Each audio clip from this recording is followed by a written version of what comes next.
morning. You're welcome to be seated.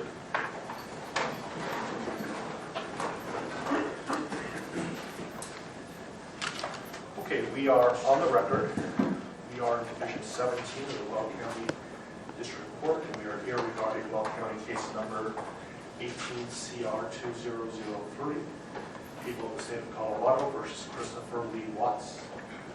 My name is Marcelo Cupcam, a district court judge here in Weld County, and I will be the presiding judge in this case. If I could please have the lawyers identify themselves for the record, starting with the prosecution. Good morning, Your Honor. Michael Rourke on behalf of the people. Patrick Roach on behalf of the people. Thank you. Your Honor, John Walsh on behalf of the defense. Jim Gerson on behalf of Mr. Watts. Thank you. Thank you. And Mr. Rourke, did you want to make a record regarding compliance with the Victims' Rights Act? Yes, Your Honor. We are in compliance with the Victims' Rights Act. Frank Rusick, who is Shanann Watts' father, is present in the courtroom, as is Frankie Rusick, who is Shanann Watts' brother. They are present in the courtroom, and we have advised them of the purpose of today's hearing and what we expect to occur. Thank you. Mr. Watts, last week I gave you a limited advisement because charges had not been filed. They have now been filed, so I'm going to give you a full advisement. If at any time you have any questions, please let me know, and you're welcome also to certainly consult with your attorneys, okay? So, you do not need to make any statements. Any statements you make can be used against you. Do you understand? Yes, sir. You have the right to be represented by counsel, and if you're indigent, you have the right to request the appointment of counsel or consult with a public defender before any further proceedings are held, and I see that you've taken advantage of that right. Any plea that you make must be made voluntarily and not the result of undue influence or coercion. Do you understand? Yes. At this point, I have denied your right to bail, given the charges. You can certainly have a conversation shortly about that issue. You have the right to understand the nature of the charges. We'll go over that in a moment. You have the right to a jury trial. You also have the right to demand and receive a preliminary hearing within a reasonable time to determine whether probable cause exists to believe that the offenses charged were committed by you. Do you understand? Yes, sir. I assume that the defense has received a copy of the complaint and information. Mr. Watts will explain to you what you have been formally charged with and what the possible penalties are. Count 1 alleges that on or about August 13, 2018, Christopher Lee Watts unlawfully, feloniously, after deliberation, and with the intent to cause the death of a person other than himself, caused the death of Shanann Watts in violation of Colorado Revised Statutes 18-3-102, subsection 1, subsection 8. And that crime is classified as murder in the first degree, a class 1 felony. Do you understand? Count 2 alleges murder in the first degree, also a class 1 felony, and it reads that between and including August 12, 2018 and August 13, 2018, Christopher Lee Watts unlawfully, feloniously, after deliberation, and with the intent to cause the death of a person other than himself, caused the death of Bella Watts in violation of Colorado Revised Statutes 18-3-102, subsection 1, subsection 8. Do you understand? Count 3 alleges murder in the first degree, a class 1 felony, and specifically it alleges that between and including August 12, 2018 and August 13, 2018, Christopher Lee Watts unlawfully, feloniously, after deliberation, and with the intent to cause the death of a person other than himself, caused the death of Celeste Watts in violation of Colorado Revised Statutes 18-3-102, subsection 1, subsection 8. Do you understand? Count 4 alleges murder in the first degree, a class 1 felony.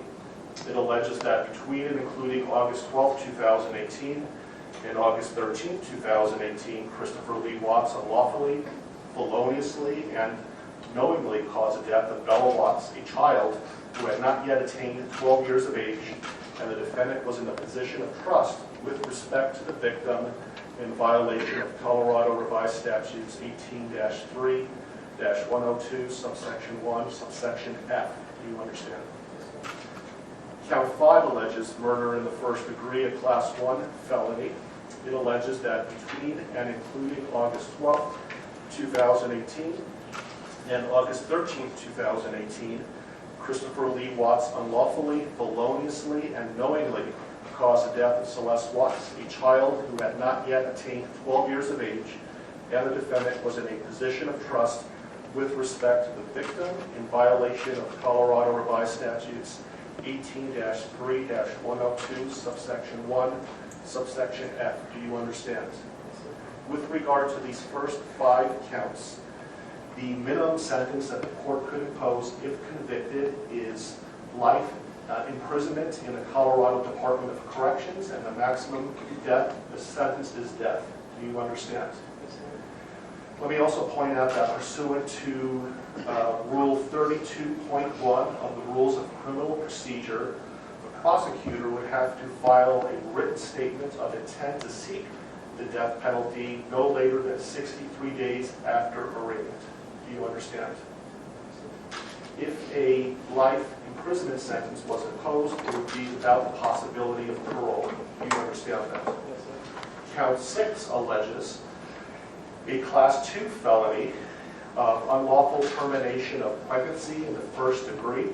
Specifically, it alleges that on or about August 13, 2018, Christopher Lee Watts, with the intent to terminate unlawfully the pregnancy of a woman, namely Shanann Watts, feloniously and unlawfully terminated the pregnancy of the woman. Further, the woman died as a result of the unlawful termination of the pregnancy in violation of Colorado Revised Statutes 18-3.5-103. Do you understand? Yes, sir. The possible penalties, if convicted for this crime, is a mandatory minimum 16 years in prison up to 48 years in prison, followed by an additional mandatory parole period of 5 years. Do you understand? Yes, sir. Count 7 alleges tampering with a deceased human body, a Class 3 felony. It alleges that on or about August 13, 2018, Christopher Lee Watts, believing that an official proceeding was pending, in progress, or about to be instituted, and acting without legal right or authority, unlawfully and feloniously, willfully destroyed, mutilated, concealed, removed, or altered a human body, part of a human body, or human remains with the intent to impair it or their appearance or availability in the official proceedings in violation of Colorado Revised Statutes 18-8-610.5. Do you understand? Count 8 alleges also tampering with a deceased human body, a Class 3 felony. It alleges that on or about August 13, 2018, Christopher Lee Watts, believing that an official proceeding was pending, in progress, or about to be instituted, and acting without legal right or authority, unlawfully and feloniously, willfully destroyed, mutilated, concealed, removed, or altered a human body, part of a human body, or human remains with the intent to impair its or their appearance or availability in the official proceeding in violation of Colorado Revised Statutes 18-8-610.5. Do you understand? And finally, Count 9 alleges tampering with a deceased human body, a Class 3 felony. It alleges that on or about August 13, 2018, Christopher Lee Watts, believing that an official proceeding was pending, in progress, or about to be instituted, and acting without legal right or authority, unlawfully and feloniously, willfully destroyed, mutilated, concealed, removed, or altered a human body, part of a human body, or human remains with the intent to impair its or their appearance or availability in the official proceeding in violation of Colorado Revised Statutes 18-8-610.5. With regard to counts 7, 8, and 9, those Class 3 felonies carry a presumptive range of 4 to 12 years in the Colorado Department of Corrections. If there were sufficient mitigating circumstances, the minimum could be as low as 2 years. If there were sufficient aggravating circumstances, as many as 24 years, and any prison sentence would be followed by an additional mandatory parole period of 3 years. Do you understand? Yes, sir. Do you have any questions about what I've said so far? Yes, sir. And Mr. Merston, has your office filed a written intent to seek a proof evident presumptive grade hearing? Not yet, Judge, but we will be filing that. This case will be Mr. Walsh's and Ms. Harrell's. They will be attorneys listed on I believe, the most recent pleading from the defense. Okay, thank you. And I would point out, Mr. Watts, that the prosecution also indicated in the complaint and information that these were acts of domestic violence. Do you understand that? Okay, thank you. And so, Mr. Walsh, what is your request today? Your Honor, considering that we haven't received any discovery in the case, we're not in a good position at this point to advise the court about what kind of time we'll need. My suggestion to the court is that the court allow Mr. Watts to reserve the preliminary hearing in the case, reserve the proof evident hearing, and set the matter for a status conference about 60 days out. So just to be clear, he is waiving his right to have a preliminary hearing within 35 days, that he's not seeking a proof evident presumption grade hearing prior to the setting of the status conference in about 60 days, but he's reserving his right to have those hearings in the future, but not necessarily within 35 days. Is that right? Yes, Your Honor. We've spoken about those issues. And do you understand what we're talking about, Mr. Watts? Yes. Do you have any questions about that? Okay. And Mr. Rourke, do you have any objection to that request? No, Your Honor, that seems like the prudent way to proceed at this point. Okay. Let me give you a date that, how does, so 60 days is about October 20th or so. I have October 11th. Does that date work for the parties? I can go a little bit further if you like as well. I think a little bit further would make sense, Your Honor. Thank you.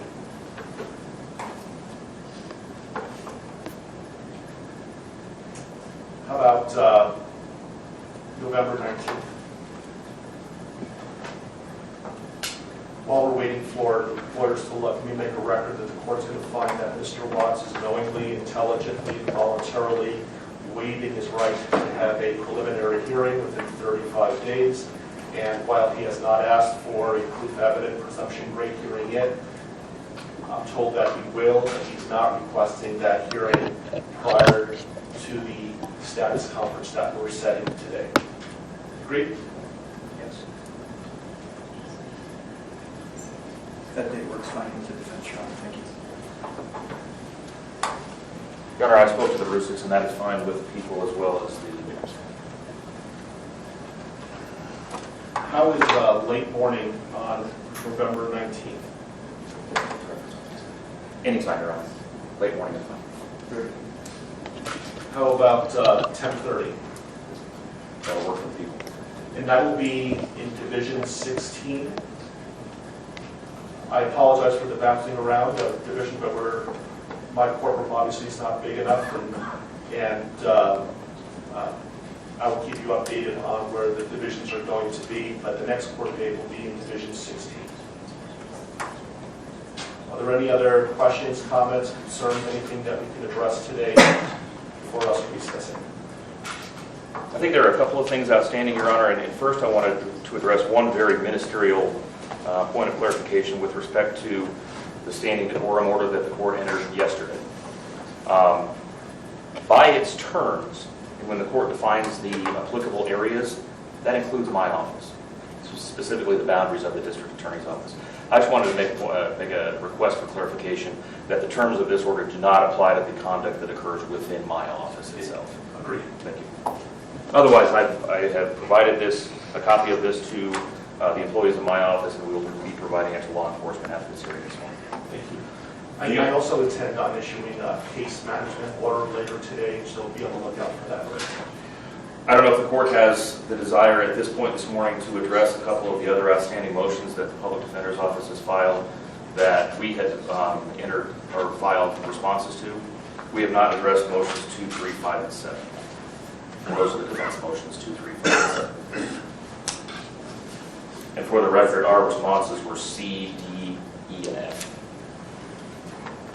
I don't have those motions in front of me, but I know that I issued a number of written orders yesterday. Did you receive those? I received written orders, but not as it relates to those four, so perhaps they just haven't reached my desk yet. If they haven't yet, I will issue a written ruling. We'll be getting them shortly. But I issued a number of orders yesterday. Your Honor, does that include, I did get the order on motion 5 and motion 7. Does that include motions 2 and 3 then at the court would? Remind me what 2 and 3 are again? Motion 2 is the motion to allow confidential defense experts to be present for any testing. And we did have a bit of additional argument on that if the court wanted to hear it. Motion 3 is a motion for a protective order. I prefer that you put it in writing, and then I'll issue a written order with regard to that. Is that something that's time sensitive? I think it could be, Your Honor. I can't speak for the district attorney, but it could be. I can tell the court, understanding what Mr. Walsh is referring to in motion number 2, it is not something that is going to occur in the next day or two, so it's not time sensitive in that respect. So you'll be received, if you want to put something in writing, that's what you want to, and then I will issue a written order in a timely manner. Does the court want to give us a deadline for that? Sure, when would you like to file a response? I can have it done in a day or two. Okay. And so you have control, Mr. Warwick, as to when the testing is going to occur? Absolutely, I can certainly make clear to our forensic agents that pending the litigation or the receipt of a court order on this, that we will not do any forensic testing. That'd be great. So did you want to have time to file a reply to the response? If necessary, if I could have 3 business days to file a response to whatever Mr. Walsh files in the next couple of days, I would appreciate that. Okay, so Mr. Walsh, can you have something filed by close of business tomorrow? Yes, sir. Okay, so close of business on Monday, Mr. Warwick? Yes, sir. Then I'll have something to the parties by midweek next week. Thank you. Any other issues that we can resolve today? Not from the people, Your Honor. No, Your Honor. Okay. Okay, we are in recess. Thank you for your time.